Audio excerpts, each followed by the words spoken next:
नमस्कार दोस्तों, आप सभी के अंतरात्मा को मेरा प्रणाम। दोस्तों, आज हम चर्चा करेंगे आदि जगतगुरु शंकराचार्य के चरित्र के ऊपर। दोस्तों, शंकराचार्य जी एक बहुत बड़े महापुरुष थे। मैं तो उनको भगवान के अवतार मानता हूँ, क्योंकि 32 वर्ष के आयु में उन्होंने सारे वैदिक साहित्य को पुनर्स्थापना की, पुनर्संगठित किया, उसको लिखा, उसके ऊपर भाष्य किए और 4 धाम की स्थापना की। लोगों को वेद को फिर से नई तरीके से समझाया। इसलिए मैं उनको भगवान के अवतार मानता हूँ और उनको सत सत प्रणाम करता हूँ। तो उस समय में बौद्ध की जो प्रचलन काफ़ी था, बुद्ध भी भगवान के अवतार माने जाते हैं, पर वो उनका सिद्धांत शून्यवाद था। वो वेद को नहीं मानते थे। पर देखिए, वो भी भगवान के अवतार हैं। महापुरुष जब भी आते हैं, अवतार लेके भगवान भी जब भी आते हैं, तो उस समय के जो मांग रहते हैं उस हिसाब से वो लीलाएं करती हैं। और उनकी लीला के लिए हम कोई प्रतिबंध नहीं लगा सकते कि उन्होंने ऐसा क्यों किया, ऐसा क्यों नहीं किया, ऐसा हम नहीं लगा सकते। चैतन्य महाप्रभु कहते हैं वो अचिंत्य है, वो संभव को असंभव कर सकते हैं, असंभव को संभव कर सकते हैं, क्योंकि वही सर्वेश्वर सर्वा है। ठीक है। इसी तरह से महापुरुष भी जब भी आते हैं वो समय के हिसाब से, अपने हिसाब से कुछ भी कर सकते हैं। ठीक है। तो तभी जो प्रचलन था, वेद की जो कर्मकांड वगैरह था, उसमें बहुत सारे कुप्रथाएं आ गई थी, जैसे बलि वगैरह देना यज्ञ में, और बहुत कुछ ऐसा है जो कि कुप्रथाएं आ गई थी। तो इसीलिए भगवान बुद्ध ने उस समय की मांग के हिसाब से उन्होंने वेद को त्यागा और शून्यवाद की उन्होंने घोषणा की और दुख निवृत्ति का उपाय बताया। अष्टांगिक मार्ग से कैसे दुख निवृत्ति हो सकता है उन्होंने बताया। 4 आर्य सत्य को बताया और वो कैसे निवारण हो सकता है उसका अष्टांगिक मार्ग बताया। उसके बाद शंकराचार्य आए। तो शंकराचार्य को लगा कि वेद सबका माँ जननी है, उसको छोड़ के हम आगे नहीं बढ़ सकते। उसको छोड़ के आगे बढ़ेंगे तो कुआं में सब गिरेंगे। तो इसलिए उन्होंने फिर से अपनी गुरु गोविंद भागवत पाद के आज्ञा से उन्होंने वेद को पुनर्रचना की, पुनः फिर से लिखा और उसकी भाष्य की, ताकि लोग समझ सके। वेदांत की भाष्य की, गीता की भाष्य की, ऐसे तमाम उपनिषद की भी भाष्य की। और उन्होंने बौद्ध लोगों के साथ डिबेट करके उनको समझाया कि नहीं, वेद ही सब कुछ है, वेद से ही सब कुछ मिलेगा, और वेद ही वो ज्ञान स्वरूप है, वो कल्प वृक्ष है जिससे सब कुछ उत्पन्न होता है और सब उसमें जाता है। ठीक है। तो इस तरह से शंकराचार्य ने 32 वर्ष के आयु में सब कुछ कर डाला और अपने सनातन धर्म वेद को फिर से पुनर्स्थापना की। चलिए, आज उनका जो लिखा हुआ भज गोविंदम, उसके ऊपर थोड़ा सा हम चर्चा करेंगे। ये संस्कृत में लिखा हुआ है, बहुत ही अच्छा श्लोक है। ठीक है। उनकी रचना बहुत ही अच्छा लगता है। देखिए, लोग कहते हैं कि वो निराकारवादी है। हाँ, वो अद्वैतवादी थे। अद्वैत मतलब एक ही ब्रह्म को वो मानते थे, बाकी जो अलग अलग जीव अलग, माया अलग, उसको नहीं मानते थे, क्योंकि शून्यवाद से आए थे पहले था। और वहीं से उन्होंने फिर बहुत सारा अगर तत्व बताएंगे तो उसको समझने में दिक्कत होगी, लोगों को ग्रहण करने में दिक्कत होगी। इसलिए उन्होंने एक ही ब्रह्म को बताया, सब जगह सर्वम खलविदम ब्रह्म। ओके। तो उन्होंने इसलिए एक ही ब्रह्म की सबको व्याख्या की। ठीक है। पर निराकारवादी नहीं थे, क्योंकि वो सगुण साकार का ही रूप को मानते थे। उन्होंने 4 धाम में भगवान विष्णु के ही स्थापना की है। भज गोविंद लिखा है, जगन्नाथ अष्टकम लिखा है, भवानी अष्टकम लिखा है, और अपनी माँ को श्री कृष्ण की भक्ति सिखाया। खुद नारायण के परम भक्त थे। तो उन्होंने साधना के हिसाब से उन्होंने निराकार को बताया, और बट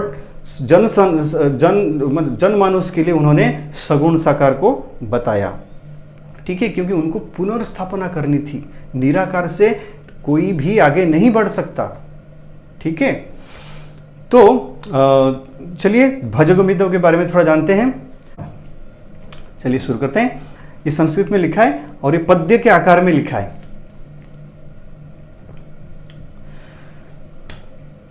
भज गोविंदम भज गोविंदम गोविंदम भज मूढ़मते संप्राप्ते सन्निहिते काले नहि नहि रक्षति दुःकृन्करणे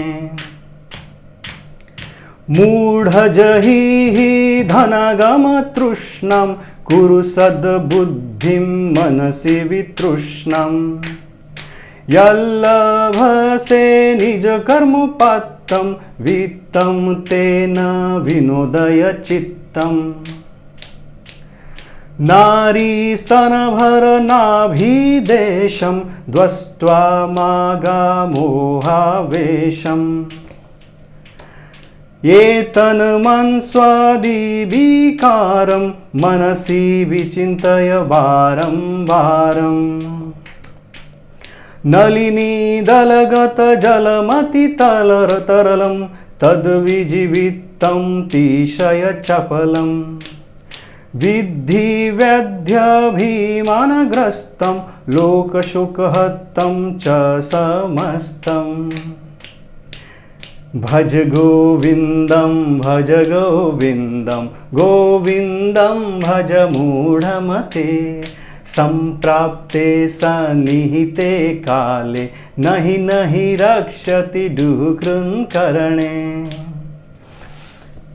दोस्तों, भज गोविंदम गोविंदम भज मूढ़मते संप्राप्ते सन्निहिते काले नहि नहि रक्षति दुःकृन्करणे। इसका अर्थ है कि हे मूर्खमति, मत, मूढ़मते मतलब मूर्खमति, मते मतलब मति, हे मूर्खमति उस परम सत्ता श्री कृष्ण श्री गोविंद को प्रणाम कर, उसकी स्तुति करो, उसमें अपना समय बिताओ, क्योंकि इस जीवन का अंतिम सत्य मृत्यु है, जिसे व्याकरण के नियमों को याद करके टला नहीं जा सकता। व्याकरण के नियम मतलब, व्याकरण का मतलब क्या होता है?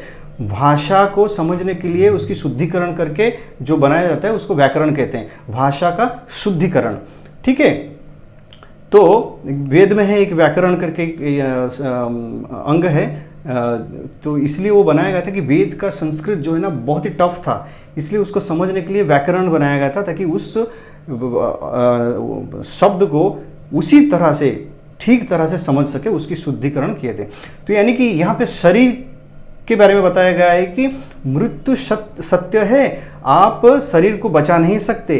कोई भी तरह का व्याकरण मतलब उपाय, आप कितना भी उपाय कर लीजिए शरीर को बचाने के लिए, चाहे अच्छा खाए, अच्छा पिए, अच्छा सोए, अच्छा गाड़ी में जाए, या आप बहुत सारा साधना करें, योग करें, योगाभ्यास करें, जो बचा के रखने के लिए नहीं बचा सकते, क्योंकि ये परम सत्य है, मृत्यु ये होना ही है।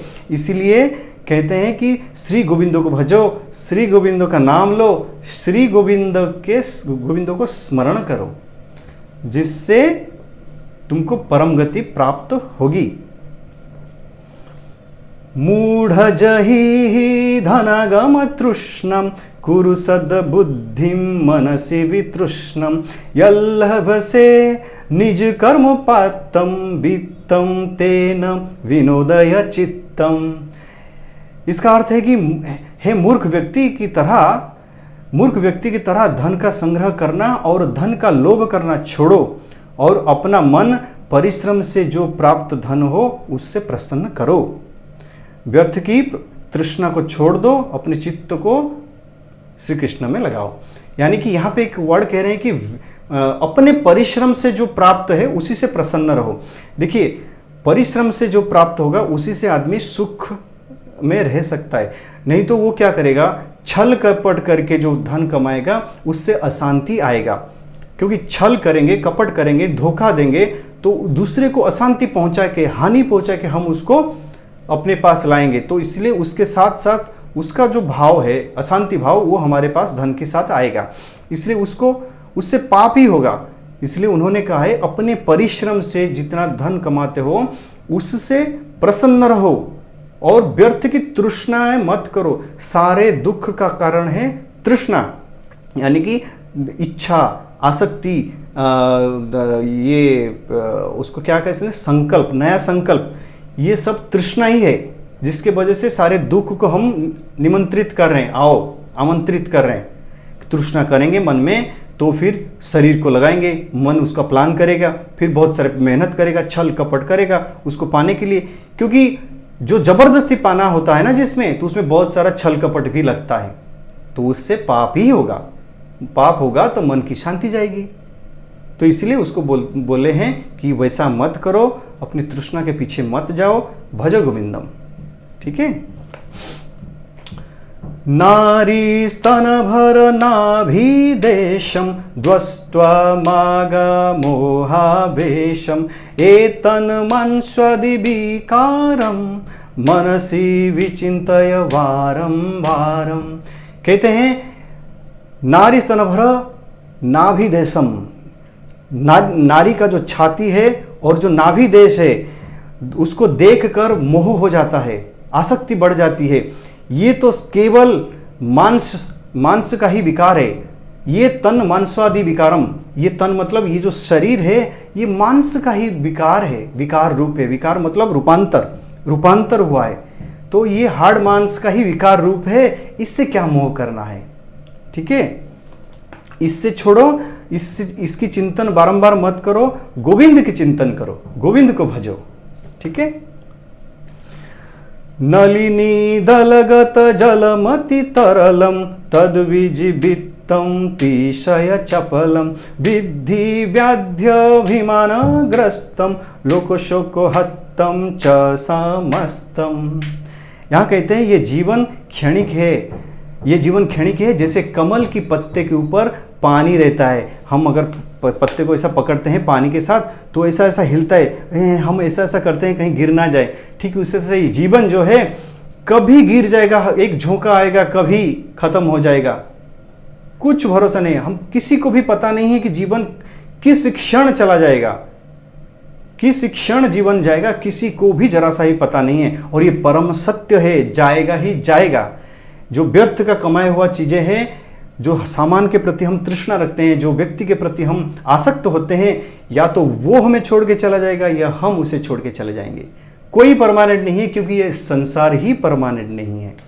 तो इसलिए ये सब त्याग करके सिर्फ भज गोविंदम गोविंदम भज मूढ़मते संप्राप्ते सन्निहिते काले नहीं नहीं रक्षति दुःखकृकरणे। दोस्तों यही सार है इनका, जो सारा जो पद लिखा हुआ है इसका यही सार है। संसार से आसक्ति छोड़ो, तृष्णा को त्याग करो। इन्होंने संसार की चरित्र को इसमें बताया है कि संसार कैसा है और हम उसमें कैसे घुस रहे हैं, क्यों घुस रहे हैं व्यर्थ में, और कैसे वहाँ से निकलना है और सत्य की दर्शन करनी है। ठीक है, तो इस तरह से इन्होंने बताया है। आगे भी हम समझेंगे। आशा करता हूँ आपको समझ में आई हो, अच्छा लगा हो। ठीक है, ये महापुरुषों की वाणी है, उनको सत सत प्रणाम, आपको भी प्रणाम।